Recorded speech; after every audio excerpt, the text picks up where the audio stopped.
নমস্কার বন্ধুরা, রন্ধনের বন্ধন রান্নাঘরে তোমাদের সবাইকে স্বাগত জানাই। এই প্রচণ্ড গরমে একটা ডায়েট হেলথ ড্রিঙ্কসের রেসিপি নিয়ে তোমাদের সবার সামনে হাজির হয়ে গেলাম। তো চলো দেখে নেওয়া যাক ঝটপট করে কিভাবে আমি বানিয়ে নিয়েছি।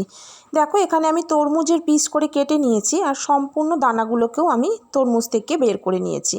একটা মিক্সিং কন্টেনারের মধ্যে তরমুজগুলো দিয়ে দিলাম 200 গ্রাম টক দই, দিয়ে দিলাম হাফ চামচ গোলমরিচের গুঁড়ো, স্বাদ অনুযায়ী বিট লবণ দিয়েছি, অর্ধেক পাতিলেবুর রস আর কিছুটা আইস কিউব এর মধ্যে অ্যাড করে আমি এটাকে ব্লেন্ড করে নেব।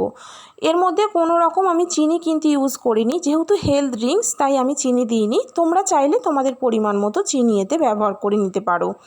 এই প্রচণ্ড গরমে এই ড্রিঙ্কসটা তোমরা ফ্রিজের মধ্যে করে রেখে দিতে পারো। যারা ডায়েট করছো তাদের পক্ষেও বলছি, যখনই খিদে পাবে বা তৃষ্ণা পাবে এই ড্রিঙ্কসটা খেও, তাহলে দেখবে পেটও যেভাবে ভরা থাকবে আর শরীরের পক্ষেও খুবই উপকারী। ওপর থেকে তরমুজের কুচি 1 চামচ দিয়ে দিলাম আর কিছুটা আইস কিউব দিয়ে আমি সার্ভ করে দেখিয়েছি। খেতেও যেমন সুস্বাদু হয় আর শরীরের পক্ষেও ঠিক ততটাই উপকারী।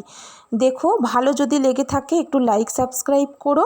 আর এই প্রচণ্ড গরমে সবাই সুস্থ থেকো, ভালো থেকো। আজ এই পর্যন্তই, ধন্যবাদ।